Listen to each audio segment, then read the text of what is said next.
మన యువతకి అందించినట్లయితే ఎక్కువ మరి ప్రొడక్టివిటీ కూడా పెంచడానికి ఉపయోగపడుతుంది. కాబట్టి దీన్ని ప్రత్యేక దృష్టితో అమలు చేయబోతుంది ప్రభుత్వం అని చెప్పేసి కూడా తెలియజేస్తూ, మరి దీని గురించి కూడా ఈరోజు తీర్మానం చేయబడిందని చెప్పేసి కూడా మీకు మనవి చేస్తాను. అదేవిధంగా అన్నా క్యాంటీన్ కొన్ని లక్షల మందికి చంద్రబాబు నాయుడు గారు గత ప్రభుత్వంలో ఆకలి అవసరాలు తీరిస్తే వైఎస్ఆర్ కాంగ్రెస్ ప్రభుత్వం దాన్ని నిర్దాక్షిణ్యంగా తీసేసిన విషయం మనందరికీ తెలిసిందే. మరి అన్నా క్యాంటీన్ని పునఃప్రారంభించడానికి, మంచి పౌష్టికాహారాన్ని పేదవాళ్ళకి కేవలం 5 రూపాయలకి అందించాలనే ఉద్దేశంతో ఈ అన్నా క్యాంటీన్ని పునఃప్రారంభించబోతా ఉన్నాం. 183 క్యాంటీన్ని ఒకేసారి రాష్ట్ర వ్యాప్తంగా మరి ప్రారంభించబోతామని చెప్పేసి కూడా ఈ సందర్భంగా నేను తెలియజేస్తాను. మిగతా 20 ఏదైతే 203 క్యాంటీన్స్ ఉన్నాయో మూసివేయబడ్డాయో దాంట్లో మిగిలిన 20 క్యాంటీన్లు కూడా తర్వాత రోజుల్లో మరి దాంట్లో వాటిని కూడా ప్రారంభించడం జరుగుతుందని చెప్పేసి కూడా మనం చేస్తూ, ఇది ముఖ్యంగా పేదవాళ్ళకి అతి తక్కువ ధరకి నాణ్యమైన ఫుడ్ని అందించాలనే లక్ష్యంతో ఈ అన్నా క్యాంటీన్ ప్రారంభిస్తున్నాం. దీనికోసం ప్రపంచం పేరెన్నిక గన్న సంస్థల నుంచి భోజన సరఫరా కూడా చేయటానికి టెండర్లు కూడా పిలుస్తున్నామని చెప్పేసి మనం చేస్తాం. త్వరలో మరి ఆగస్టులో ఈ కార్యక్రమం ప్రారంభిస్తామని చెప్పేసి కూడా మనం చేస్తాం. మరి డాక్టర్ వైఎస్ఆర్ ఆరోగ్య విశ్వవిద్యాలయం ఇది 1986లో ఒక చట్టం ద్వారా ఆనాటి ప్రభుత్వం ఈ మెడికల్ కాలేజీని తీసుకొచ్చిన విషయం మనందరికీ తెలిసిందే. 98లో అప్పుడు చట్టాన్ని సవరణ చేసి ఎన్టీఆర్ యూనివర్సిటీగా పెట్టడం, తర్వాత ఆయన ఈ మెడికల్ అవసరాలన్నింటినీ కూడా ఒకే ఇన్స్టిట్యూట్లోకి తీసుకొచ్చి ఒక యూనివర్సిటీగా స్థాపించిన ఎన్టీ రామారావు గారి పేరు పెట్టాలని ఆ రోజు నిర్ణయం తీసుకుంటూ జరిగింది.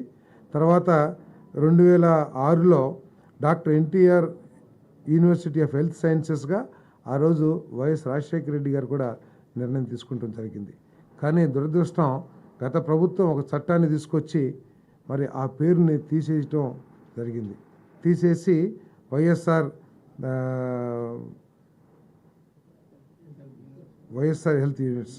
హెల్త్ యూనివర్సిటీగా పెట్టారు. దీనికి సంబంధించి దాంట్లో పాస్ అయిన డాక్టర్లు కొన్ని సమస్యలు ఎదుర్కొంటున్న విషయాన్ని మన గద్దె రామ్మోహన్ గారు, అదేవిధంగా అచ్చెన్నాయుడు గారు, ఇంకా కొంతమంది ప్రజాప్రతినిధులు ప్రభుత్వం దృష్టికి తీసుకొచ్చిన ధర్మంలో. ఎందుకంటే సర్టిఫికేట్స్ ఇచ్చేటప్పుడు కొంతమందికి ఏమో ఎన్టీఆర్ హెల్త్ యూనివర్సిటీ అని, కొంతమందికి ఏమో వైఎస్ఆర్ యూనివర్సిటీ అని చెప్పేసి, తర్వాత కొన్ని సంవత్సరాలేమో ఎన్టీఆర్ యూనివర్సిటీలో చదివి ఫైనల్ డిగ్రీ అంటే కొన్ని సంవత్సరాల మార్కులేమో ఎన్టీఆర్ యూనివర్సిటీ మార్కులు ఇస్తుంటాయి, ఫైనల్ పాస్ అవుట్ ఏమో వైఎస్ఆర్ యూనివర్సిటీ. ఇవన్నీ కూడా సమస్యలు ఎదుర్కొంటున్నారనే ఉద్దేశంతో మరి తిరిగి ఆ యూనివర్సిటీకి డాక్టర్ ఎన్టీఆర్ యూనివర్సిటీగా పేరు పెట్టాలని చెప్పేసి మరి నిర్ణయం తీసుకుందని చెప్పేసి కూడా మనం చేస్తా ఉన్నాం. అదేవిధంగా మరి ఇప్పటికే ఉన్న అడ్వకేట్ జనరల్ గారు, అదేవిధంగా అసిస్టెంట్ అడ్వకేట్ జనరల్ అనుకుంటాను, ఇద్దరు పొన్నవారు సుధాకర్ రెడ్డి గారు, శ్రీరామ్ గారు రిజైన్ చేసిన పరిస్థితుల్లో మరి దమ్మాలపాటి శ్రీనివాస్ గారిని అడ్వకేట్ జనరల్గా నిర్ణయిస్తూ మరి మంత్రివర్గం తీర్మానం కూడా చేసిందని చెప్పేసి మనం చేస్తా ఉన్నాను. దీనికి తోడు రాష్ట్రంలో ఈ గంజాయి మాదక ద్రవ్యాల సమస్య తీవ్రం అవుతున్న విషయాన్ని మనందరూ కూడా తెలుసు. పేపర్లు చూస్తే అక్కడ 2 కిలోలు, టన్ను, లేకపోతే 50 కిలోలు, 100 కిలోలు హీరాయిన్, లేకపోతే మాదక ద్రవ్యాలు. విశాఖపట్నంలో జరిగిన మాదక ద్రవ్యాల సమస్య ఏమిటో మీకు తెలుసు.